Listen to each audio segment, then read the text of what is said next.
তুষার ভাইকে দিয়ে শুরু করতে চাই, কিন্তু তার আগে বহুল প্রত্যাশিত আলোচিত নির্বাচনের তফসিল ঘোষণা করা হয়েছে। এই নির্বাচন কমিশন থেকেও একটি নির্দেশনা দেওয়া হয়েছে, আমি সেটি একটু উল্লেখ করতে চাই। ত্রয়োদশ জাতীয় সংসদ নির্বাচন সামনে রেখে ভোটের আচরণবিধি কঠোরভাবে নিশ্চিত করতে গুরুত্বপূর্ণ সিদ্ধান্ত নিয়েছে নির্বাচন কমিশন। তফসিল ঘোষণার পরদিন থেকে ভোট গ্রহণের দুদিন পর পর্যন্ত প্রতিটি উপজেলা ও থানায় ন্যূনতম 2 জন করে নির্বাহী ম্যাজিস্ট্রেট দায়িত্ব পালন করবেন। তার মানে শুক্রবার থেকেই নির্বাহী ম্যাজিস্ট্রেটরা দায়িত্ব পালন করা শুরু করবেন এবং ভোটের 2 দিন পরেও। মানে ভোট গ্রহণের কি কোনো আশঙ্কার কোনো বিষয় বা ভোটের পরেও কি ধরনের কোনো ঘটনা কি আশঙ্কা করছেন? আমি কয়েকটি বিষয় একটু বলি। তফসিল তো তফসিলের মতোই, তফসিল ঘোষিতই হয় নির্বাচন হওয়ানোর জন্য। কিন্তু যারা এটা ঘোষণা করেছেন তারা মনে করছেন যে নির্বাচনে যারা অংশ নেবেন তারা আচরণবিধি লঙ্ঘন করবেন, এবং এই যে এক্সিকিউটিভ ম্যাজিস্ট্রেট নিয়োগ করার সিদ্ধান্ত হয়েছে এটি কিন্তু মূলত নির্বাচনী আচরণবিধি লঙ্ঘন করা অথবা নির্বাচন সংক্রান্ত যেসব অপরাধ হবে এগুলিকে এক ধরনের নিয়ন্ত্রণ করার জন্য, বিচার আচার করার জন্য তাৎক্ষণিকভাবে এক্সিকিউটিভ ম্যাজিস্ট্রেট তাৎক্ষণিকভাবে বিচার করতে পারেন। প্রশ্ন হচ্ছে প্রথমত এই যে এক্সিকিউটিভ ম্যাজিস্ট্রেসি, এই বিষয়টা নিয়ে অনেক জায়গাতে আপত্তি আছে। তাৎক্ষণিক বিচার ধরে নিলাম যে এটা খুবই জরুরি শান্তি শৃঙ্খলা রক্ষা করার জন্য, কিন্তু যদি নির্বাচনের সময় আইন শৃঙ্খলা রক্ষা করার জন্য এক্সিকিউটিভ ম্যাজিস্ট্রেট নিয়োগ করা যায়, এই যে এত মাস ধরে যে প্রতি মাসে মব হচ্ছে, এই সরকার মব নিয়ন্ত্রণের জন্য এক্সিকিউটিভ ম্যাজিস্ট্রেট নিয়োগ করতে পারলো না? নাকি নির্বাচনের সময় মব করলে অপরাধ, নির্বাচনের আগে মব করলে প্রতিবাদ? এইটা হচ্ছে রাজনৈতিক গোজামিল, এইটা হচ্ছে সিদ্ধান্তের অনিরপেক্ষতা, এইটা হচ্ছে জনগণকে বাদ দিয়ে নিজেদের মতো করে চিন্তা করা। জনগণের নিরাপত্তাই তো প্রধান। এই যে নির্বাচনী বিধি লঙ্ঘন হলে কি ঘটবে? নির্বাচন প্রশ্নবিদ্ধ হবে, কিন্তু জনগণের সহায় সম্পত্তি আক্রান্ত হলে, জনগণ যদি বিনা কারণে বিনা অন্যায় কাউকে দিয়ে বা কোনো গোষ্ঠী দিয়ে আক্রান্ত হয়, যদি মাজার ভাঙা হয়, যদি কারো ব্যক্তি অপরাধের জন্য তার পরিবার পরিজনকে আক্রান্ত করা হয়, যদি শুধুমাত্র সন্দেহবশত অথবা ক্ষোভ বশত বা ঘৃণাবশত একজন ব্যক্তি যে সরাসরি অপরাধের সাথে সংযুক্ত না তাকে আক্রমণ করা হয়, অথবা চাঁদাবাজি করার জন্য কাউকে অহেতুক হয়রানি করার জন্য এই কাজগুলি করা হয়, সেগুলি অপরাধ না? তো সেগুলির বিচার আচার কি হবে? শুধু নির্বাচনের সময় বিচার আচার, এর মানে কি? এইখানেই হচ্ছে অনিরপেক্ষতা, এবং এই জন্যই ফখরুল ইসলাম আলমগীর, আমি সেই প্রসঙ্গে আরেকটি জায়গায় আসি। আপনি কি চাচ্ছেন তুষার ভাই যে যেভাবে চলছে সেভাবে চলুক নির্বাচনে? না না না না, আমি সেটা চলছে না। আমি শুধু এটাই দেখাতে চাচ্ছি যে আসলে আমাদের এই গোজামিলের কাজগুলি সবসময় চলতে থাকে। তখন তো আপনি বলবেন যে এতদিন তো ছিল, তা তো তফসিল ঘোষণার পরে এটা পরিবর্তন হলো না কেন? না, আমি শুধু বলছি যে এতদিন যে অবস্থায় চললো এটা হতে দিল কেন? কারণ কে আক্রান্ত হলো, কার ক্ষতি হলো, এই ক্ষতিটা কে বিবেচনা নেবে, কে এটার ক্ষতিপূরণ দিবে? এই বিষয়ে কোনো বিষয় নাই। মূলত নির্বাচনের সময় ক্ষমতাবানরা নির্বাচিত হওয়ার জন্য সব জায়গাতে হাঁটাহাঁটি করবেন, তাদের নিরাপত্তা নিশ্চিত করা হচ্ছে।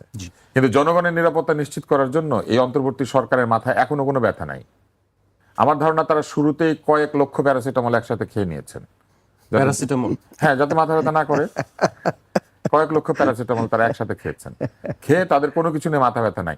তারা যেখানে মাথা দিবেন ওইটা নিয়ে তাদের ব্যথা, কিন্তু জনগণের মাথা বাঁচানোর জন্য তাদের মাথায় কোনো ব্যথা নাই, এবং এই সিদ্ধান্তের মধ্যে এটা বোঝা যাচ্ছে। আপনি যেটি উল্লেখ করতে যাচ্ছিলেন, আমি আজকে মির্জা ফখরুল ইসলাম আলমগীর একটি বিবৃতি দিয়েছেন, সেখানে তিনি কি কথা বলেছেন? যে আমি একটা উদাহরণ দিই আপনাকে। এই কয়েকদিন আগে ফুয়াদ, আমার খুবই মানে আদরের একজন মানুষ, ফুয়াদকে যেভাবে আক্রান্ত করা হলো, এটা মব না? এবং এই ঘটনার কারণেই এত এক্সিকিউটিভ ম্যাজিস্ট্রেট নিয়ে এত চিন্তা ভাবনা। তিনি অবশ্য মব বলতে এটি রাজি নয়, সেটা তার ব্যক্তিগত বিষয়, সে অনেক উদার গণতান্ত্রিক হতে পারে, কিন্তু এটা তো মব, একদল লোক। হ্যাঁ, এক অর্থে মব না যদি তাদের রাজনৈতিক পরিচয় থাকে, কিন্তু পত্রিকাগুলি কেউ তাদের রাজনৈতিক পরিচয় দেয় নাই, বলেছে জনতা। তো এটা কোন জনতা? তিনি সরাসরি বলছেন বিএনপির একাংশ, সেটা সে অভিযোগ করেছে। মবে যারা আক্রান্ত হয় তারাও অভিযোগ করেছে যে এটা অমুক জনতা তমুক জনতা, কিন্তু মব তো মবই। পরিচয় দিয়ে আসতে হবে, হাতে ব্যানার নিয়ে, পরিচয় নিয়ে দাঁড়িয়ে বলতে হবে যে এই রাজনৈতিক কারণে তাকে আমরা আক্রমণ করেছি। ব্যাপারটা কিন্তু তাই। যতক্ষণ পর্যন্ত একটি গোষ্ঠীর পরিচয় নিশ্চিত করা যাচ্ছে না ততক্ষণ পর্যন্ত এটা সকলে মিলে করেছে, এটা মব। এবার আসেন আপনার পরের প্রশ্ন। মির্জা ফখরুল ইসলাম আলমগীরের বিবৃতি আমরা দেখেছি, তিনি বলেছেন যে দায়িত্ব গ্রহণের পর অন্তর্বর্তী সরকারের যে মানবাধিকারের ক্ষেত্রে, আইন শৃঙ্খলার ক্ষেত্রে যে অগ্রগতি হওয়ার কথা ছিল সে অগ্রগতি হয়নি। এর পাশাপাশি তিনি আরেকটি কথা বলছেন, বিচার বহির্ভূত হত্যা ও হেফাজতে মৃত্যুর স্বাধীন তদন্ত ও আইন শৃঙ্খলা বাহিনীকে জবাবদিহির আওতায় আনার কথা বলেছেন। উনি পলিটিক্যালি খুব কারেক্ট মানুষ, তো উনি সব দিক ঠিক রেখে কথা বলেন এবং ওনার কথায় আসলে খুব একটা ভুল খুঁজে পাওয়া যায় না। কিন্তু উনি মূলত একটা গতানুগতিক দাবি জানিয়েছেন আর কি, এবং যেটা বলেছেন যে অন্তর্বর্তী সরকার নিরপেক্ষতা বজায় রাখতে পারে নাই, সেই কথা তো ধরেন একটু আগে আমিও বললাম। আমি আরেকটা উদাহরণ দিই। আমি একজন মানুষকে খুব ভালোবাসি, আমাদের প্রেস উইং এর দায়িত্বে যিনি আছেন, উনি কয়েকদিন আগে একটা স্টেটাস দিয়েছেন, সেখানে উনি ফুলবাড়ি কয়লা তোলা দরকার ছিল এরকম বলেছেন। এটা একটা চমৎকার যুক্তি। দেখেন, আমি প্রসঙ্গটা জোর করে টেনে আনছি, এটা কিছু মনে করবেন অবশ্যই না, আমাদের কিছু মনে জানার করবেন প্রয়োজন না। আছে। কিন্তু পরে তিনি একটা স্ট্যাটাস দিয়েছেন যে উনি এএফপি তে যখন ছিলেন, এএফপি তে থাকলে এক ধরনের তিনি লিখতেন, কিন্তু এখন সরকারে ঢুকে উনি আরেক ধরনের লিখছেন, কারণ তার অভিজ্ঞতা ডিফারেন্ট হয়েছে। তো এএফপি তে থাকার সময় তার বিবেক কাজ করে নাই, বা দেশের জন্য যে বুদ্ধি সেটা কাজ করে নাই। একজন সাংবাদিক কি কোথায় চাকরি করছে সেটার কথা চিন্তা করে লেখালেখি করবে, নাকি সে অবশ্যই না। যেটা সত্য জানে সেই লেখালেখি সেটাই করবে? করবে সে। প্রবলেমটা এইখানেই। আমরা কি করে জানেন, আমরা শেষ পর্যন্ত নিরপেক্ষ থাকতে পারি না। এটা আমি ব্যক্তিগতভাবে আমাকে ওইখান থেকে আলাদা রাখছি না, কিন্তু আমরা নিরপেক্ষ থাকতে না পারলে আমরা সেটাকে আমরা সেটাকে অ্যাকনোলেজ করি যে আমি এই জায়গাটাতে নিরপেক্ষ থাকতে পারি নাই। এই একই ঘটনা এই অন্তর্বর্তী সরকারের জায়গায় ঘটেছে। কিভাবে ঘটেছে আপনি দেখেন, একটা দল তৈরি হয়েছে অন্তর্বর্তী সরকারের উপদেষ্টারা পদত্যাগ করে, আবার সেই দল উপদেষ্টারা পদত্যাগ করার পরে জায়গা খালি রেখেছে, ওনারা আসবেন এই আশায়, এবং পত্রিকাতে সেটা রিপোর্ট হয়েছে। একজনের জন্য দূরবর্তী এলাকায়, লক্ষ্মীপুর সম্ভবত, আরেকজনের জন্য ঢাকা 10 একেবারে ধানমন্ডি। হ্যাঁ, তো এই যে দুইটা আসন খালি রাখা হয়েছে, সাংবাদিকরা বলছেন যে ওনারা আসবেন বলে জায়গা খালি। ওনারা আসবেন কি করে জানে? এই জন্য জানে যে উপদেষ্টা যাই হোক না কেন, রাত্রেবেলা বাড়িতে গিয়ে তারা ছাগল জবাই করে খেত সবাই। যার বাড়িতে আপনি ছাগল জবাই করে খেয়েছেন, তার বাড়ির খবর আপনি সবার আগে জানতে পারবেন, আবার ছাগল খেয়েছেন আরেকজনের। তো এইগুলা হচ্ছে অনিরপেক্ষতা। এগুলা নিয়ে কোনো কথা হয়েছে? হয় নাই। এবং এই যে অনিরপেক্ষতার জায়গা এরকম শত শত আছে। ছোট ছোট অনিরপেক্ষতা কি করে জানেন? সবগুলি এক জায়গায় জড়ো করলে বড় হয়ে যায়। আজকের পত্রিকায় খবর আছে, স্বাস্থ্য সংস্কার কমিশনের সেটি চেয়ারম্যান। নিয়ে আমি আপনার কাছে জানতে চাচ্ছিলাম, আপনি সবই আগে থেকে। জি, আচ্ছা, আপনি মঞ্জু ভাইয়ের কাছে যান। এই প্রশ্ন ঠিক আছে, আমি স্বাস্থ্য সংস্কার কমিশন এটা আসেন, তারপর এটি পরের দিকে আসি। আমি আগে নির্বাচন নিয়ে, রাজনীতি নিয়ে আলোচনা করি। মঞ্জু ভাইয়ের কাছে আসতেছি। মঞ্জু ভাই, গত রোববারের পর থেকে আপনারা একটি কথা বলছেন যে আসলে যে নির্বাচনের পরিস্থিতি আসলে কি হবে, যেখানে দুজন নির্বাহী ম্যাজিস্ট্রেট নিয়োগ করার কথা বলা হচ্ছে। আইন শৃঙ্খলা পরিস্থিতির যে আইন শৃঙ্খলা বাহিনী ছিল তারাও কিন্তু দায়িত্ব পালন করেছে। যে ঘটনাটি ঘটেছে তাদের সামনেই এই ঘটনাটি ঘটেছে, যেটি অভিযোগ করা হয়েছে।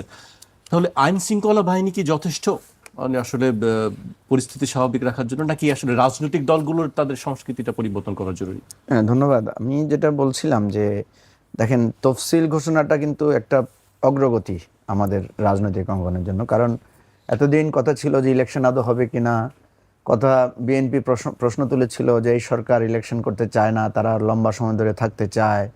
তারপরে জুনে না ডিসেম্বরে না এপ্রিলে না, এই নানা পথ পরিক্রমায় আমরা কিন্তু এখন একটা ফিক্সড জায়গায় এসে পৌঁছেছি। আমরা একটা নির্ধারিত ডেট পেলাম, আমরা একটা শিডিউল পেলাম।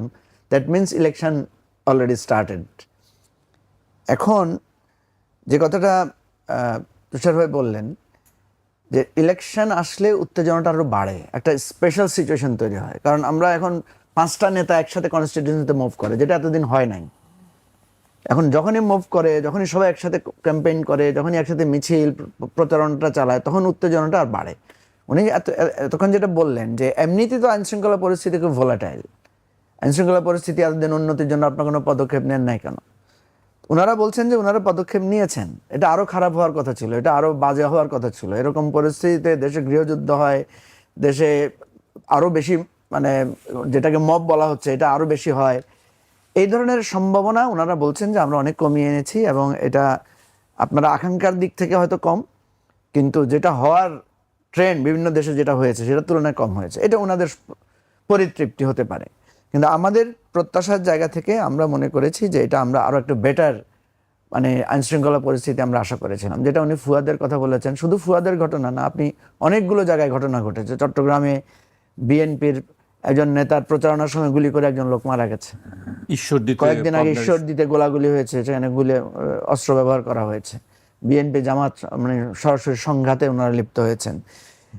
গতকালকে মিরসরাইতে একটা ছেলে মারা গেছে, মানে বাংলাদেশের। এটা খুবই দুঃখজনক, এটা আমরা এটার নিন্দা ও প্রতিবাদ জানাচ্ছি।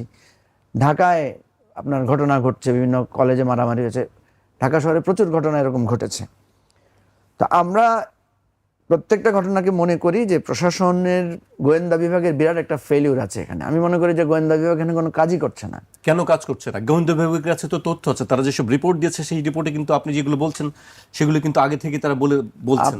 আপনাকে বলি জাকির, আপনি দেখেন এই যে এই যে গোপালগঞ্জে যে ঘটনাটা ঘটলো এনসিপির সমাবেশকে কেন্দ্র করে, সেটা তো 3-4 দিন আগ থেকে খুব উত্তপ্ত পরিস্থিতি ছিল, কর্মসূচি পাল্টা কর্মসূচি ঘোষণাগুলো ছিল। তাহলে এখানে গোয়েন্দা বিভাগ বা আইন শৃঙ্খলা পরিস্থিতি কি ব্যবস্থা নিয়েছিল ওনারা? এরকম একটা পরিস্থিতি হলো, পরে আর্মির ভ্যান সাজোয়া যান পাঠিয়ে সেখান থেকে ছাত্র নেতৃবৃন্দকে উদ্ধার করতে হলো। এরকম পরিস্থিতি হয়েছে কেন? তার মানে হচ্ছে গোয়েন্দা বিভাগের হয়তো রিপোর্টে ঘাটতি ছিল, অথবা রিপোর্ট অনুযায়ী ওনারা কোনো ব্যবস্থা নেন। আমি এই উদাহরণ অনেক দিতে পারবো আপনাকে, লম্বা আলোচনা আমি যেতে চাই না। আমার কথা হচ্ছে ওকে, পাস্ট ইজ পাস্ট। এখন আমার নির্বাচন শুরু হচ্ছে, এখন আপনি এক্সিকিউটিভ ম্যাজিস্ট্রেট পাঠাচ্ছেন, ওয়েল, এখন আপনার পুলিশ আছে, সব কিছু সত্য। তো কালকেও যদি একই ঘটনা ঘটে, ফুয়াদকে যেভাবে আপনার ঝাড়ু মিছিল বানিয়ে বানিয়ে গল্প বলে বলে নতুন করে ভাড়াটের লোক এনে মিছিল করানো হচ্ছে, তারপরে কোন কথা থেকে কোন কথা বানিয়ে রাজনৈতিক রূপ দেওয়া হচ্ছে, এগুলো তো নির্বাচন আরো হবে। নির্বাচনে তো উত্তপ্ত। আরেকটি কথা বলেছে যে এলাকায় আসলে আমরা আবার দেখে এই যে নিব। একজন আরেকজনকে মানে অবাঞ্ছিত ঘোষণা করছেন, দেখতে আসতে দিবেন না। তো এই বিষয়গুলো কে কাকে আসতে দিচ্ছেন না বলেন ভাই? আওয়ামী লীগ কাউকে আসতে দেয় নাই, তখন তো কেউ এটা বলেন না যে আওয়ামী লীগের প্রতিরোধ করব। আমরা তো সবাই ঐক্যবদ্ধ ছিলাম। তো সুতরাং এই আলোচনাগুলো করলে অনেক করা যাবে। আমার কথা হচ্ছে প্লিজ এটা করেন না, আপনারা যারাই করতেছেন করেন না, কারণ সেই যুগটা আর নাই। আপনি এখন ওই বরিশালের একটা ঘটনা ন্যাশনাল ইস্যু হয়ে যাচ্ছে, কিন্তু সারা দেশে কিন্তু ওই ভিডিও ছড়িয়ে পড়ছে, এবং আপনি কাকে কি শিখাই দিচ্ছেন, ঝাড়ু হাতে কাকে বলে দিচ্ছেন, ওগুলো কিন্তু কেউ গোপনে রেকর্ড করে কিন্তু ছেড়ে দিচ্ছে, ফলে আমরা জেনে ফেলছি। তো সুতরাং এখন এটা কেউ করবেন না প্লিজ। আপনারা যদি মনে করেন যে আগের মতো ভোট ডাকাতি করবেন, ভোট চুরি করবেন, আমি আপনাকে নিশ্চয়তা দিতে পারি। আপনি দেখেন আজকে আবু সাঈদের একটা ছবি আমাদের কাছে, একটা ভিডিও আমাদের কাছে একটা বিপ্লব ঘটিয়ে দিয়েছে। আবু সাঈদের মতো এরকম অনেক লোককে কিন্তু গুলি করে মারা হয়েছে, আমাদের কাছে ছবি নাই, আমাদের কাছে ভিডিও নাই বলে আমাদের সেটা স্পার্ক করে নাই। কিংবা ওই যে পুলিশের বক্তব্য যে স্যার একটা মারে তো আরেকটা পালায় না, আরেকটা দাঁড়ায় যায়, ওই কথাটার ভিডিওটা যদি কেউ ধারণ না করতো, তাহলে তো এই উপাখ্যান আমরা জানতে পারতাম না। সুতরাং এখন কিন্তু সব জায়গায় আপনার ভিডিও আসবে, সব জায়গায় আপনার কথা চলে আসবে। সুতরাং আপনারা সৎ রাজনীতিতে ফিরে আসেন। এটা একটা গ্লোবাল মানে ফেনোমেনন তৈরি হয়েছে, সোশ্যাল মিডিয়া অনেক পাওয়ারফুল। আমরা কেউ কাউকে এলাকায় অবাঞ্ছিত করে রাজনীতি করতে পারবো না, এই রাজনীতি চলবে না। বুঝে নিলে ভালো, আর যদি বুঝে না নেন, এটা গ্রাজুয়ালি আপনাকে দেখেন, শেখ হাসিনাকে গ্রাজুয়ালি কোথায় নিয়ে গেছে।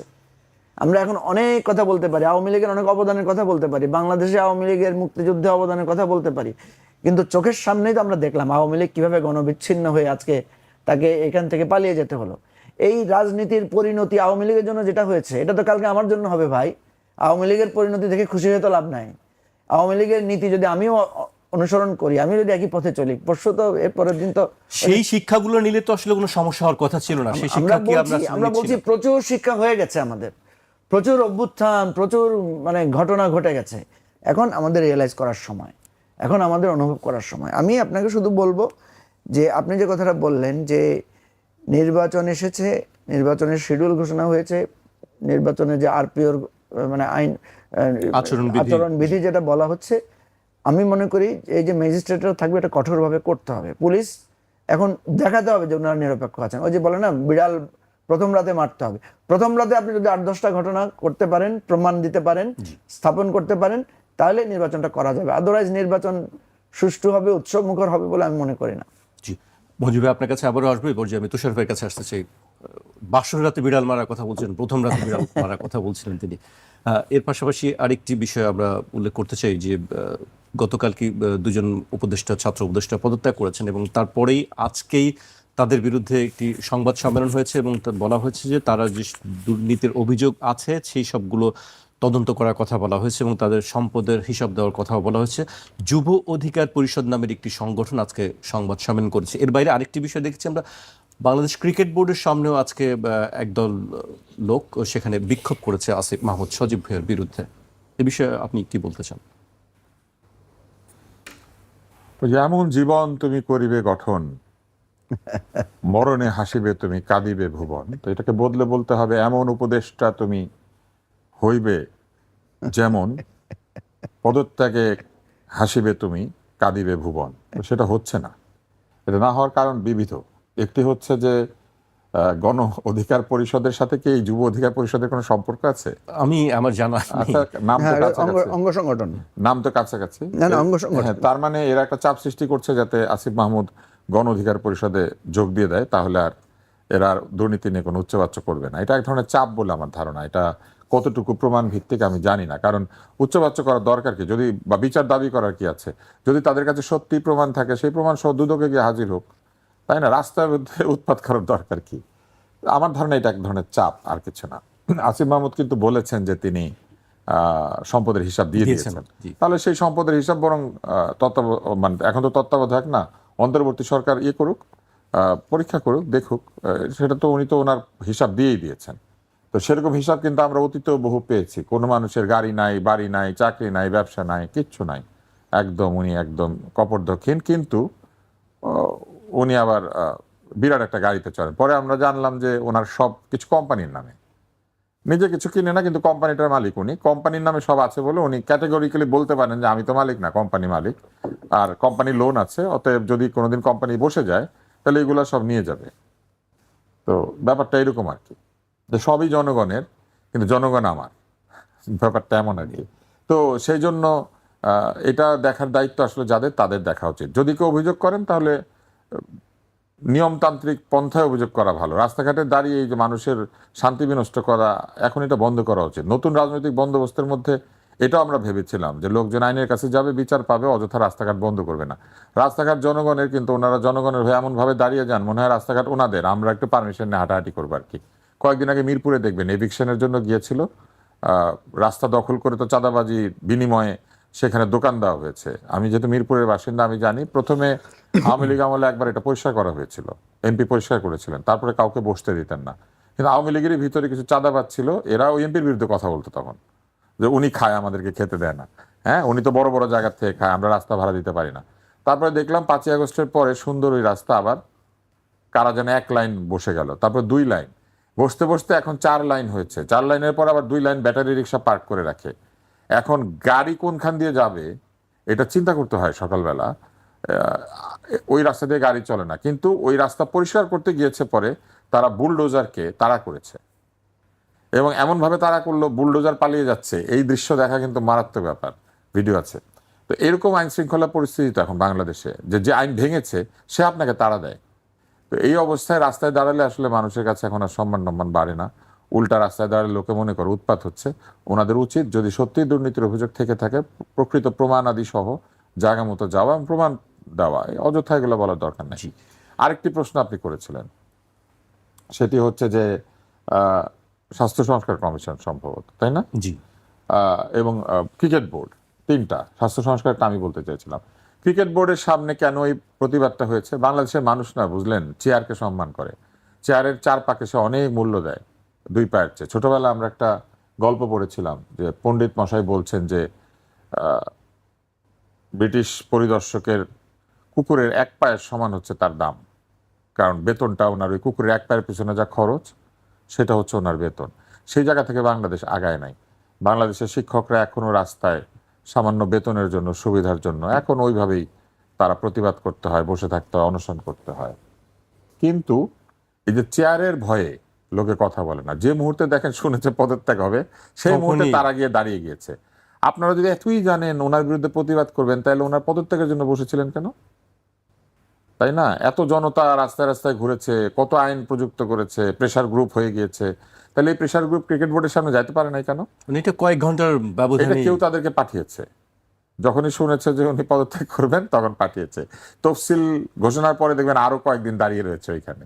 এই সমস্ত জিনিসই হচ্ছে আসলে ওই পুরনো সেই যে তেল এবং ক্ষমতার যে সম্পর্ক, সেটার বহিঃপ্রকাশ। ক্ষমতায় থাকলে আপনি তেল, ক্ষমতা চলে গেলে আপনি বাতেল। বুঝতে পারছেন? হ্যাঁ, এখন স্বাস্থ্য সংস্কার কমিশন একটা বলি। স্বাস্থ্য সংস্কার কমিশন যখন তৈরি হয়েছিল, আমি তখনই বলেছিলাম যে এটার মধ্যে অনেক গলদ আছে। এটা রিপোর্ট নিয়ে আমরা এখানে তুমুল বাহাস করেছি, এবং এটা যেটা বাজে রিপোর্ট আমি সেটাও বলেছি। এখন দেখেন পত্রিকায় রিপোর্ট এসেছে যে স্বাস্থ্য সংস্কার কমিশনের চেয়ারম্যান তার পুত্র এবং পুত্রবধূর মাধ্যমে একটি কোম্পানি তৈরি করে বাংলাদেশ ডায়াবেটিক সমিতির যে ফার্মেসি আছে সেইখানে ওষুধের ব্যবসা করতে দিয়েছেন। ওষুধের দোকানগুলি তাদের হাতে ছেড়ে দিয়েছিলেন, এবং তারা বাকিতে ঔষধ নিয়েছে ওষুধ কোম্পানিগুলির কাছ থেকে, এবং তারপরে বাকি পরিশোধ করে নাই। সেটার পরিমাণ হচ্ছে প্রায় 11 কোটি টাকা, 10 কোটির বেশি। এখন তারা বলেছেন যে এটা বাকি হয়, এটা আমরা আস্তে আস্তে পরিশোধ করে দেব। রোগীদের কাছে যে ওষুধ বিক্রি করেছিলেন ওইটাকে আস্তে আস্তে পরিশোধ করার ভিত্তিতে বিক্রি করেছিলেন বাকিতে? বারডেম বাকিতে ওষুধ বেচে, বার্ডাসের ফার্মেসিতে বাকিতে ওষুধ বিক্রি করে। রোগীর কাছ থেকে নগদ নিয়েছেন, সেই টাকা শোধ করেন নাই কেন? ওষুধ বিক্রি করলে তো কমিশন আছে, সেটাই ওষুধের লাভ, তাই না? ওষুধের দামের সাথে ফিক্স করা আছে। আপনি একটা ওষুধ বেচলে কয় টাকা পাবেন, তাহলে আপনি সেই টাকা ওষুধ কোম্পানিকে পরিশোধ না করে কোথায় রেখে দিলেন আর বলছেন আস্তে আস্তে দিবেন? এইরকম নৈতিক অবস্থা একটি প্রতিষ্ঠানের, যে প্রতিষ্ঠান ওনারা চালান, এবং সেই প্রতিষ্ঠানের প্রধান হচ্ছেন আমাদের স্বাস্থ্য সংস্কারের কমিশন করতে এসেছেন, ওইখানে রেখেছেন ডাক্তাররা কমিশন খায়। গোজামিল তো শুধু রাজনীতিতে না, গোজামিল তো সব জায়গায় আছে। একটা স্বাস্থ্য সংস্কার কমিশনের রিপোর্টের মধ্যে পুরো একটা পেশাজীবী সম্প্রদায়কে ছোট করা হয়েছে। বলা হয়েছে ওষুধ কোম্পানি কোনো খরচ করতে পারবে না, এটা পারবে না, ওইটা পারবে না, ডাক্তাররা অনৈতিক সুবিধা নিয়ে থাকে, এরকম ইঙ্গিত করা হয়েছে। এটা কেমন নীতির মধ্যে পড়ে? আপনি রোগীর কাছে নগদে ওষুধ বেচেন আর ওষুধ কোম্পানির টাকা বাকি রেখে দেন, আবার পত্রিকায় বলেন যে আমি এই টাকা ধীরে ধীরে শোধ করব। ওনাকে ডেফার্ড পেমেন্টে দিয়েছিল, চুক্তির মধ্যে লেখা আছে ধীরে ধীরে শোধ করার কথা। ওষুধ কোম্পানিগুলোকে কিভাবে মানে জিম্মি করা হয়, এটা হচ্ছে তার প্রমাণ। জিম্মি শব্দটা কিন্তু বিদেশি শব্দ, জানেন নিশ্চয়ই। ধিম্মি, জি, ধিম্মি থেকে জিম্মি, এটা হচ্ছে অ্যারাবিক, এবং ধিম্মি হচ্ছে ইউ আর প্রোটেক্টেড। মজার ব্যাপার, কাউকে জিম্মি করা মানে হি ইজ প্রোটেক্টেড। হ্যাঁ, আমাদের বাংলাদেশে সেটা হয়ে গেছে যে অপহরণ করা হয়েছে, তাকে প্রোটেক্টেড বিকজ অফ র্যানসম, কিন্তু আসলে সেটা না। নিরাপত্তা হেফাজতে নেওয়া হয়। নিরাপত্তা হেফাজতে নিলে সে হচ্ছে ধিম্মি। যাই হোক, এগুলো নিয়ে আসলে বেশি জানা একটা প্রবলেম, বা কম জানা একটা প্রবলেম। তো আমি একটু কম জানি বলে এগুলো নিয়ে কথা বলছি। তো এখন এই যে তাদেরকে জিম্মি বানানো হয়, কিভাবে জিম্মি বানানো হয়? বারডেমে তাকে ওষুধ বেচতে হবে, এত বড় হাসপাতাল, তাহলে সে ওষুধ দিতেই হবে তাকে। এই কারণে কিন্তু এই বাকিটা করা গিয়েছে। বাকি চাইলে ওষুধ নিবে না, আরেক কোম্পানির ওষুধ নিবে, ফলে তারা বাকি দিয়ে গিয়েছে। এই যে ওষুধ কোম্পানিগুলোর কোনো সে আছে, গিয়ে কোথাও বলতে পারে যে আমাদের সঙ্গে অন্যায়টা করা হচ্ছে? প্রাতিষ্ঠানিকভাবে তাদের সঙ্গে অন্যায়গুলি করা হয়, সাধারণ ডাক্তারকে অভিযুক্ত করা হয়। সাধারণ ডাক্তারকে কি দেয় জানেন? ডিম দেয়, গিফট হিসেবে ডিম দিয়ে যায়। কেন দেয় জানেন? ডিম কেন দেয়? গরিব ডাক্তার ডিম কিনতে পারে না। আপনি জানেন বাংলাদেশে একটা ইন্টার্নি ডাক্তার যখন ইন্টার্ন শেষ করে ডাক্তারিতে আসে, তখন তাকে দৈনিক 800 টাকা মজুরির ভিত্তিতে ক্লিনিকে নিয়োগ করা হয়। এই স্বাস্থ্য সংস্কার কমিশন সেটা নিয়ে কোনো কথাই বলতে পারে নাই, এবং এটাকে প্রযুক্ত করতে পারে নাই। এটাকে প্রযুক্ত করার জন্য কি স্বাস্থ্য সংস্কার কমিশনের প্রয়োজন আছে? একটা ব্যাচেলর ডিগ্রিধারী কেন দৈনিক স্যালারির ভিত্তিতে কোথাও যুক্ত হবে? এটা নিয়ে কেউ কথাই বলে না। এতগুলি স্বাস্থ্য বিষয়ক, ডাক্তার বিষয়ক রাজনৈতিক পক্ষ আছে, অমুক প্রতিষ্ঠান তমুক প্রতিষ্ঠান, তারা কেউ এটা নিয়ে কথা বলে না। কারণ বহু জায়গাতে সিনিয়র ডাক্তাররাই ক্লিনিকগুলোর মালিক, এবং এরাই হচ্ছে নেতা। আপনি একদিকে ওষুধ কোম্পানি চালান, ওষুধ কোম্পানির মালিক, একদিকে ওনারা ক্লিনিকের শেয়ার হোল্ডার, আরেকদিকে ইন্টার্নদেরকে শোষণ করেন যখন তারা নতুন ডাক্তার হয়ে আসে। কথা বলে নাই কেন জানেন? কারণ এই শোষণকারীদের মধ্যে অনেকে আছেন যারা এই কমিশনের মধ্যে ছিলেন। পরে তো আবার ডাক্তারদেরকে কমিশনও দেন ওনারাই। হ্যাঁ, এবং এই কমিশনের মধ্যে এরকম লোক ছিলেন, এবং এইভাবে একটা স্বাস্থ্য সংস্কার কমিশন বানিয়ে আমাদের হাতে একটা মূলা ধরিয়ে দেওয়া হয়েছে। মূলা দিলেও ভালো হইতো, ওটার মধ্যে ভিটামিন ছিল। কাগজ চিবাবে কে? এত পৃষ্ঠার রিপোর্ট। এবং এই কাজগুলি তারা করেছেন, এবং এগুলা করেছেন বলে আজকে তাদের নিরপেক্ষতা নিয়ে প্রশ্ন উঠছে, দুর্নীতি নিয়ে প্রশ্ন উঠছে। একজন উপদেষ্টা পদত্যাগ করার সাথে সাথে তাকে লোকজনকে আক্রমণ করছে, because of this common fault. আপনার মাধ্যমে হয়তো সংশ্লিষ্ট কর্তৃপক্ষ এই বিষয়টি কিচ্ছু শুনবে না, দেখছেন। কিচ্ছু শুনবে না। এরা সবসময় উড়োজাহাজে থাকে। আপনি দেখবেন উড়োজাহাজে উঠলে ওই কানের মধ্যে ইয়ার প্লাগ দিয়ে যায়, কারণ অনেকের কান বন্ধ হয়ে যায়, ভোঁ ভোঁ করে, তখন এসে বলে যে আপনার এটা লাগিয়ে রাখেন। আমার ধারণা এরা সবসময় উড়োজাহাজে থাকেন, because they fly high, because they have power, and they are flying high, so they have put on ear plug in their ears. কানের মধ্যে ওই ইয়ার প্লাগ দিয়ে বসে আছে, কোনোদিন শুনবে না। ক্ষমতায় থাকা অবস্থায় তারা কোনোদিন এগুলো শোনেন না। ক্ষমতা যাওয়ার সাথে সাথে তাদের মনে পড়ে এইগুলা তো আছে, এগুলো নিয়ে আমাদের কথা বলতে হবে। এবং তারা তখন রিলেভেন্ট থাকার জন্য তাদের যার যার এনজিওতে ফিরে গিয়ে আবার তারা মানবাধিকার, অধিকার, এই অধিকার, সে অধিকারের কথা বলবেন। জি, পরিবেশের অধিকার, এগুলোর কথা বলবেন। তবে ডেফিনেটলি আমি এটা কাউকে মিন করে বলছি না। আমি পর্যায়ে মঞ্জু ভাইকে দিয়ে শুরু করতে চাই, রাজনীতিতে ফিরে আসতে চাই, চিকিৎসার স্বাস্থ্যনীতি থেকে আসলে এটা কেন বলেছি, তারা একটা সংস্কার কমিশন করেছেন, এই কমিশনটারই অবস্থা, তাহলে বাকি কমিশনগুলোর কি অবস্থা? জি, এটি নিয়ে আপনার সঙ্গে বিশদ আলোচনা হবে আশা করি। মঞ্জু ভাই, দুই উপদেষ্টার পদত্যাগ নিয়ে আমরা কথা বলছিলাম, এর মধ্যে দিয়ে আমরা গতকালকে দেখলাম গণ অধিকার পরিষদের সাধারণ সম্পাদক রাশেদ খান বলেছেন যে তিনি গণ অধিকার পরিষদে যোগ দেবেন আসিফ মাহমুদ সজীব ভুঁইয়া। এটা আমি আপনাকে বলি, এটা খুবই রহস্যজনক একটা ব্যাপার। আমি ওই যে খুঁজতে গিয়ে দেখলাম যে রাশেদ কিন্তু প্রচুর পরিমাণে আসিফ মাহমুদের বিরুদ্ধে অনেক বিষোদ্গার করেছেন এবং অনেক অভিযোগ দিয়েছেন। এই যে দেখেন, আমি বাংলা ট্রিবিউনের সম্ভবত 11ই জুন রাশেদ সংবাদ সম্মেলন করে বলেছেন আসিফ মাহমুদের বিরুদ্ধে তদন্তের দাবি জানিয়েছেন এবং রিপিটেডলি, মানে আমরা বিভিন্ন টকশোতেও তিনি আমরা রাশেদ একাধিকবার খানকে কথা দেখেছি বলেছেন। যে প্রচুর পরিমাণে আসিফ মাহমুদের বিরুদ্ধে তার ক্ষমতার অপব্যবহার, তার এপিএস এর দুর্নীতি নিয়ে সে কথা বলেছে। সেই রাশেদ খানই এবার কালকে বলছেন যে তারা গণ অধিকার পরিষদে যোগ দেবেন। আবার আজকে দেখছি গণ অধিকার পরিষদেরই একটা অঙ্গ সংগঠন, আপনার যুব অধিকার পরিষদ বা এই টাইপের কিছু, তারা আসিফ মাহমুদের তদন্তের দাবি তারা ঘেরাও করছেন। তো বিষয়টা মানে খুবই, এটা তুষার ভাই এটা বলেছেন, কি কারণ কি মঞ্জু ভাই, এটা কি আসলে কি? এটা আমি যেটা মনে করি এটা হতে পারে, তুষার ভাই যেটা বলেছেন যে এটা আসিফ মাহমুদের উপর একটা চাপ প্রয়োগ করে তাকে গণ অধিকার পরিষদে যোগ দেওয়ানোর একটা ঘটনা হতে পারে। অথবা আরেকটা হতে পারে যে হয়তো এই ধরনের কোনো আলাপ হয়েছিল যে আসিফ মাহমুদ গণ অধিকারে যোগ দিবেন, এখন হয়তো যোগ দিতে চাচ্ছেন না, সেটার কারণে হয়তো তার উপরে চাপ। এটা যে কোনো কিছু হতে পারে, যেটা আসিফ মাহমুদের সিদ্ধান্তের পরে বোঝা যাবে। আমি যতটুকু শুনেছি বা আমার যতটুকু তথ্য, তাতে আসিফ মাহমুদ আপাতত কোথাও হয়তো যোগ দিবেন না, উনি হয়তো স্বতন্ত্রভাবেই নির্বাচন করবেন। আসিফ মাহমুদের অনেক সমালোচনা আমরা করেছি, ঠিক আছে, কিন্তু আমি আসিফ মাহমুদকে যেটা দেখেছি, তাকে আমি ডিসিশনে খুব ফার্ম দেখেছি। আপনি দেখবেন যে অনেকগুলো বিষয়ে উপদেষ্টাদের মধ্যে তাকে আমরা দেখেছি যে অনেক কনফ্লিক্টে সে জড়িয়েছে, অনেক কনফ্লিক্টে সে স্পষ্ট পজিশন নিয়েছে। যেমন ঢাকা সিটি কর্পোরেশনের মেয়রের ইস্যুটা নিয়ে আপনার জি, তার শক্ত অবস্থান ছিল। তার একটা শক্ত অবস্থান ছিল। তারপরে আপনার এই যে আমাদের যে ক্রিকেট কন্ট্রোল বোর্ডে, সেখানে ইলেকশন নিয়ে, সেখানে আপনার ওই যে চট্টগ্রামের আমাদের যেই খেলোয়াড়, হ্যাঁ, আকরাম খানের যেই মানে ভাতুষপুত্র, তার ইস্যু নিয়ে সে একটা শক্ত পজিশন নিয়েছিল। এর বাইরেও আমরা দেখেছি ক্রীড়াক্ষেত্রেও তার অনেকগুলো ফার্ম ডিসিশন ছিল এবং সে অনেস্টলি বলেছে যে আমি ইলেকশন করব। আমরা সমালোচনা করছি, ঠিক আছে, এবং এটার সমালোচনাটারও একটা নৈতিক ভিত্তি আছে, কারণ একটা উপদেষ্টা ক্ষমতার চর্চার জায়গা থেকে এসেই নির্বাচন করলে এটা নিয়ে কথা উঠবে। তার বিভিন্ন জায়গায় তার অনুদান দেয়া বা বিভিন্ন জায়গায় বরাদ্দ দেওয়ার ক্ষেত্র নিয়ে আলোচনা হয়েছে এবং তিনি কিন্তু অস্বীকার করেন নাই, তিনি বরাদ্দ দিয়েছেন বলেছেন, এবং আরো অনেক জায়গায় বরাদ্দ দিয়েছেন তিনি বলেছেন। কথা হচ্ছে, আমি তুষার ভাইয়ের সাথে একমত যে আমার কাছে যদি কোনো তথ্য থাকে, আমার কাছে যদি কোনো গ্রিভেন্স থাকে, যেটা স্পেসিফিক আমার কাছে আপনার কি বলে প্রমাণ আছে, আমি সেটা নিয়ে আদালতে যাব, আমি সেটা উপস্থাপন করব, আমি সেটা নিয়ে দুদকে যাব, সেই সুযোগটা তো আছে।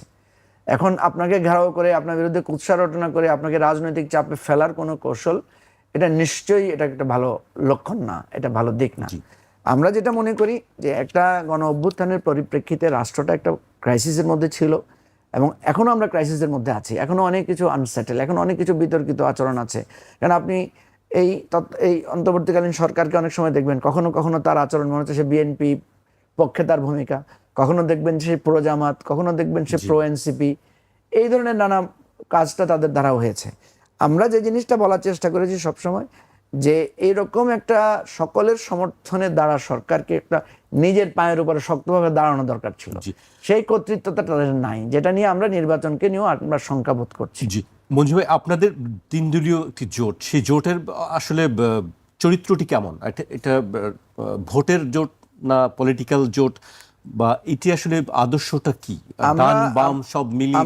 আমরা এখানে আমরা বলেছি এটা একটা রাজনৈতিক জোট, এবং যেহেতু ইমিডিয়েট আমাদের সামনে ইলেকশন আছে, ডেফিনেটলি এটা ইলেকশনের সময়ও এই জোটটা কাজ করবে, আমরা চেষ্টা করব। এখন কেন এটাকে আমরা ভোটের জোট না বলে নির্বাচনের জোট বলছি? ভোটের জোটের ক্ষেত্রে কিন্তু একটা প্রায়োরিটি থাকে, যেভাবে হোক আমাকে ভোটে জিততে হবে। দেখেন, আমরা এটা বোঝানোর চেষ্টা করেছি সবাইকে যে আমরা যারা নতুন রাজনৈতিক দল, আমাদের তো কোনো ভোটিং ক্যাপাসিটি ওইভাবে ভিজিবল হয় নাই, কারণ আমরা তো আগে কোনো নির্বাচন করি নাই। সুতরাং আমি যখন কোনো ভোটের জোট করতে যাব, ধরেন আপনি একটা প্রতিষ্ঠিত রাজনৈতিক দল, আপনার সেখানে ভোট আছে, আমি 3টা ইলেকশনে আপনার ডাটা বের করতে পারবো, আপনি একটাতে 80,000 পেয়েছিলেন, একটাতে 60,000 পেয়েছিলেন, একটাতে 40,000 পেয়েছিলেন, আমার তো কোনো ডাটা নাই। আমি যখন আপনার সাথে ভোটের জোট করতে যাব, তখন স্বাভাবিকভাবে আপনি আমাকে জিজ্ঞেস করবেন যে আপনাকে আমি কিভাবে এখানে অ্যাকোমোডেট করব। তাহলে এখানে সম্পূর্ণভাবে আপনার দয়ার উপরে আমাকে আপনার সাথে যেতে হবে। তো আপনার দয়ার কাছে নিয়ে তো আপনার সাথে আমার কোনো পলিটিক্যাল ডায়ালগ, পলিটিক্যাল শর্তে তো আপনার সাথে আমার জোট হইতে পারে না। সুতরাং আমরা যেটা চিন্তা করেছি যে আমরা শুধু ভোটের জোটের হিসাব করলে বিএনপি বা জামাতের সাথে আমাদের জোট করার প্রশ্ন আসে, কিন্তু বিএনপি বা জামাতের সাথে ভোটের জোট করে আমরা আমাদের রাষ্ট্রের নতুন কি হবে? ধরেন আমি বিএনপির সাথে জোট করে বিএনপির অনুগ্রহ নিয়ে বা জামাতের অনুগ্রহ নিয়ে আমি এমপি হলাম, সেখানে এই রাষ্ট্রের কি নতুন কিছু যোগ হবে? একই কথাই তো হবে, বিএনপির ইশতেহারের বাইরে তো আমার কোনো সে নাই। তাহলে আমার যদি কোনো ইশতেহার দিতে হয়, সে বলতে হয়, আমাকে একটা পলিটিক্যাল প্রপোজিশন আমাকে হাজির করতে হবে। সেই ক্ষেত্রে আমরা বলছি, আমরা যদি বলি আমাদের বিপুল ভোট আছে, মানুষ তো হাসবে, তাই না? তাহলে আমাকে যেটা করতে হবে সেটা হচ্ছে আমার এই নতুন রাজনৈতিক বন্দোবস্ত নিয়ে আমাকে সামনে ওই ভোটের জোট যারা করছে তাদের আদায় কাউন্টারে করতে দাঁড়াতে হবে। হবে, দাঁড়িয়ে আমাকে এস্টাবলিশ করতে হবে, মানুষের কাছে যেয়ে বলতে হবে যে আমরা আসছি, আমরা একটা নতুন আগন্তুক আসছি আপনাদের কাছে, আমাদের এই প্রপোজিশন, আপনারা আমাদেরকে ভোট দেন। বিএনপির প্রপোজিশন নিয়ে বিএনপি যাবে, জামাতের প্রপোজিশন নিয়ে জামাত যাবে। আমরা যে রাজনীতির, দেখেন এবারেও দুঃখজনক ব্যাপার, কয়েকদিন আগে একটা মানে বেরিয়েছে, আপনার কি বলে, এই জরিপ বেরিয়েছে, সেখানে বলছে মাত্র 2% লোক ইশতেহার দেখে ভোট দিবে, আর মোর দেন 50% লোক মার্কা দেখে ভোট দিবে। তো মার্কা দেখে যদি ভোট দেয়, হোয়াই নট? আমরা পিআর কে কেন সাপোর্ট করলাম না? পিআর এর পদ্ধতি তো হচ্ছে মার্কাকে ভোট দিবে, প্রার্থীকে ভোট দিবে না। তাহলে এই যদি হয় আমাদের প্রপোজিশন, তাহলে তো উচিত ছিল আমরা মার্কা ভিত্তিক একটা পিআর সিস্টেম আমরা ইলেকশনে যেতাম।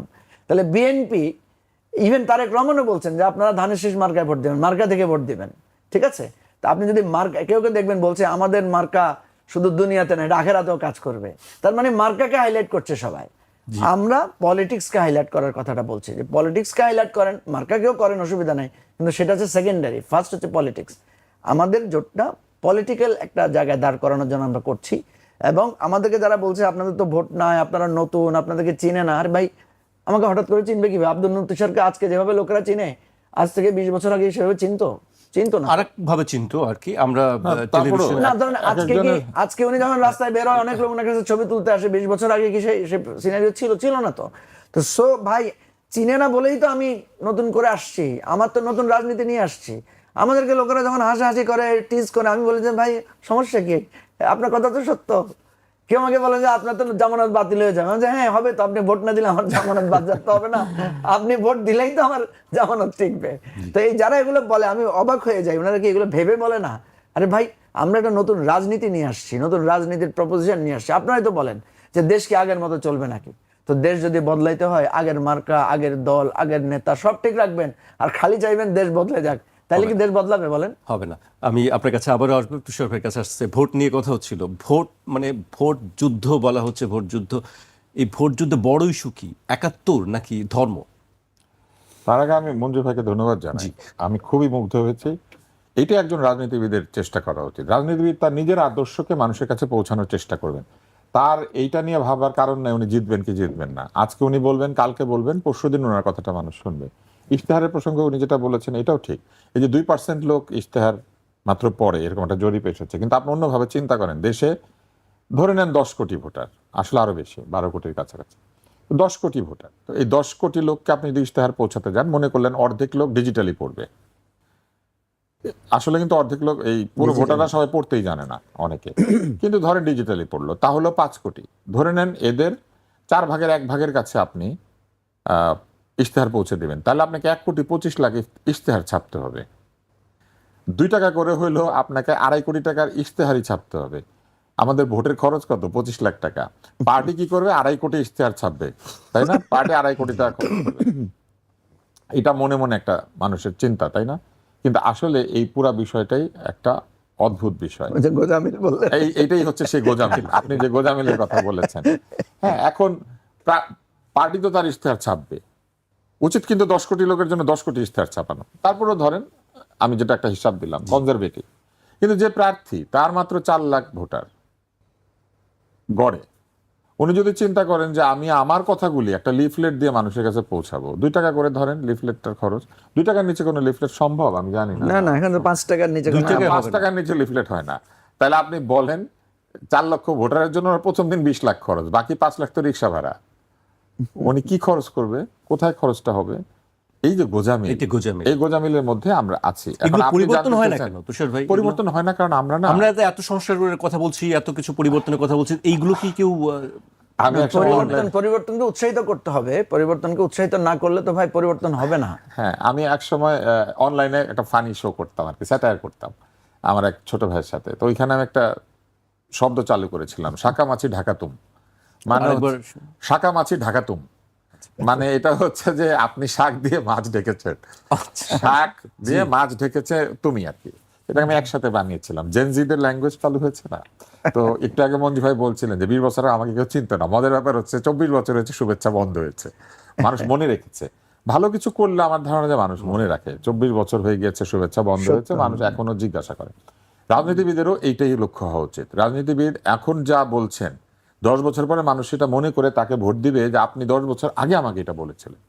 এবং এই লাইনে যে তারা আছেন, এটার জন্য আমি তাকে ফার্স্টে ধন্যবাদ জানালাম, প্রথম ধন্যবাদ। হ্যাঁ, দ্বিতীয় যেটা আপনি আমাকে প্রশ্ন করেছেন যে রাজনীতির ইস্যু কি 71 নাকি ধর্ম।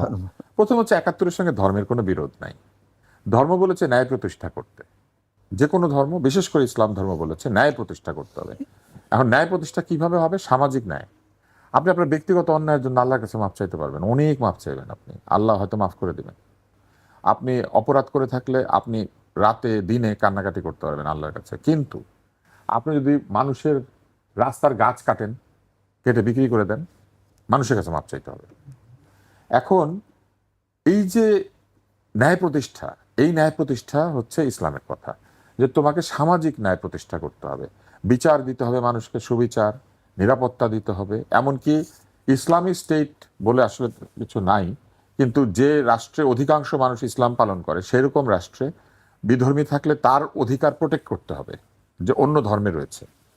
হ্যাঁ, এবং এতিমের হক নষ্ট করা যাবে না, বিধবার হক নষ্ট করা যাবে না, দুর্বলের হক নষ্ট করা যাবে না, বৃদ্ধদেরকে অপমান করা যাবে না, ছোটদেরকে অন্যায়ভাবে শাসন করা যাবে না, এইগুলি আছে। তো এইসব কাজ যেখানে ধর্মে আছে, সেটার সঙ্গে কি মুক্তিযুদ্ধের কোনো বিরোধ আছে? বৈষম্য দূর করার কথাই মুক্তিযুদ্ধ বলেছিল, ন্যায় প্রতিষ্ঠা করতে বলেছিল, যোগ্যতা অনুযায়ী মানুষকে মূল্যায়ন করতে বলেছিল। আমরা যেহেতু সংখ্যাগরিষ্ঠ, তাই সংখ্যাগরিষ্ঠের হিসাব করে সম্পদ ভাগাভাগি করার কথা বলেছিল। তাহলে সেখানে তো ধর্মের বিরুদ্ধে কিছু ছিল না। এবং ধর্মের বিরুদ্ধে কিছু থাকলে দুই পক্ষ যারা যুদ্ধ করেছে অধিকাংশই তো মুসলিম, তাহলে তারা তো একে অন্যের বিরুদ্ধে যুদ্ধ করতো না। কিন্তু একটি রাষ্ট্রের শাসকেরা আরেকটি অংশের উপরে এমনভাবে ঝাঁপিয়ে পড়লো, পাকিস্তানি শাসকেরা তাদেরই দেশের একটি অংশের জনগণের উপর এমনভাবে ঝাঁপিয়ে পড়লো যে মনে হলো তারা যেন সম্পূর্ণভাবে একটি প্রতিপক্ষ, যেটা সম্পূর্ণভাবে ধর্মবিরোধী। এই কাজটি তারা করেছে, এবং যে কাজ করেছে যুদ্ধের মধ্যে সেটা আরো ধর্মবিরোধী। ফলে 71-এর সাথে ধর্মের কোনো বিরোধ নাই। তবে যেটি আমি বলবো, ধর্মের সঙ্গে ভোটের কোনো সম্পর্ক নাই। ভোট ভোটের জায়গায় আর ধর্ম ধর্মের জায়গায়। আপনি যদি অন্য দেশে বসবাস করতেন, যেমন আপনি আমেরিকায় থাকেন, তো সেখানে তো আপনি ভোট দেন, মুসলিম হলে আপনি ভোট দেন। সেই ভোটের যে গুনাহ কিংবা সেই ভোটের যে সোয়াব, সেটাকে আপনার ওইখানে পৌঁছায়? আপনি তো যাদেরকে ভোট দিচ্ছেন দুই পক্ষই অন্য দেশের লোক, অন্য সংস্কৃতির লোক, অন্য ধর্মের লোক, অন্য রাজনৈতিক বিশ্বাসের লোক, তাই না? ফলে ভোটের সঙ্গে ধর্ম বিশ্বাসের সম্পর্ক নাই। ভোটের সঙ্গে আমরা তো ওইটা নিয়ে ভোটের সঙ্গে ধর্ম যে আপনাকে ন্যায় প্রতিষ্ঠা করতে বলেছে সেইটার একটা সম্পর্ক। আমরা তো এই সব রাজনৈতিক দলের বক্তব্য একই, প্রায় ধর্ম নিয়ে এবং মুক্তিযুদ্ধ বা 71 নিয়ে আমরা সবাই কথা বলছি। দ্বিতীয় হচ্ছে যে আপনি মনে করেন বাংলাদেশে ভোট দিচ্ছেন, বাংলাদেশে যখন ভোট দিচ্ছেন একটি ধর্মভিত্তিক রাজনৈতিক দল অন্য ধর্মের মানুষকে নমিনেশন দিয়েছে, ওনাকে ভোট দিলেও কি টিকিট পাওয়া যাবে? এটাও তো ওনাদেরকে ব্যাখ্যা করতে হবে। তারপরে আসেন, যদি আপনি এরকম ভোটের বিনিময়ে পরকালে কিছু পাওয়ার সুযোগ থাকে, তাহলে যে দেশে ভোট হয় না সেই দেশে যারা আছে তারা তাহলে এই সোয়াবটা পায় না। যেমন সৌদি আরবে যারা আছে ভোট হয় না, তারপরে কাতারে ভোট হয় না, তারপরে বাহরাইনে ভোট হয় না, তারপরে জর্ডানে ভোট হয় না, তাহলে তাদের সবটা তারা এত বড় সোয়াব হারাচ্ছে বসে বসে ভোট দিতে না পারার কারণে। ব্যাপারটা কিরকম না? এত সোয়াবের কাজ বন্ধ করে রেখেছে, ভোট দিতে দেয় না, তাই না? যেটা দিলে পরে বেহেশতে যাওয়া যায়। তো এই জিনিসগুলি হচ্ছে ধর্মকে ব্যবহার করে রাজনীতি। ফলে এরকম কথা যদি কেউ বলেন, আমাকে কেউ এসে বলে নাই, কিন্তু যদি কেউ শোনেন অথবা যদি কেউ বলেন, অবশ্যই নিজেকে প্রশ্ন করতে হবে যে সত্য কথা বলছেন কিনা, এবং যে এই কথাগুলি বলছে, যে শুনছে, সে আসলে সঠিক কথা শুনছে কিনা। আরও একটি বিষয় রয়েছে, ধর্মকে যদি আপনি রাজনীতির সঙ্গে সম্পৃক্ত করেন তাহলে কিছু কিছু সমস্যাও দেখা দিতে পারে। যেমন ধরেন আমরা একটা সংবিধান অনুযায়ী রাষ্ট্র চালায়, সেখানে অনেক আইন আছে এবং অনেক পেনাল কোড আছে, অনেক ধরনের ব্যাখ্যা আছে আইনের, যে ব্যাখ্যাগুলি তৈরি করে গিয়েছেন ব্রিটিশেরা। তাহলে পরাধীন আমলে, মানে একেবারেই পরাধীনতার যুগে পরাধীন সময় তৈরি করা ব্যুরোক্রেসি, পরাধীন সময় তৈরি করা যে পেনাল কোড, পরাধীনতার মধ্যে দিয়ে তৈরি হওয়া পুলিশ, পরাধীনতার মধ্যে দিয়ে শেখা ঔপনিবেশিক ভাষা, আপনি কি সব বাতিল করে দিতে পারবেন? পারবেন না। আন্তর্জাতিকতার সাথে যদি আমাদেরকে থাকতে হয়, তাহলে আমাদেরকে চিন্তা করতে হবে আমাদের বিশ্বাসের জন্য আমরা অবশ্যই কাজ করব, আমাদের ধর্মবিশ্বাসকে আমরা অবশ্যই পালন করব, যে যতটুকু পারি, যেভাবে পারি। তবে এর জবাবদিহি আমরা অবশ্যই আল্লাহ তাআলার কাছে করব। আল্লাহ তাআলা আমাদেরকে বিচার করার কথা বলেছেন, এবং আমাদের যে ইমানের বিভিন্ন অঙ্গগুলি বলা আছে, সেখানে বলা আছে যে আমাকে আল্লাহর উপরে বিশ্বাস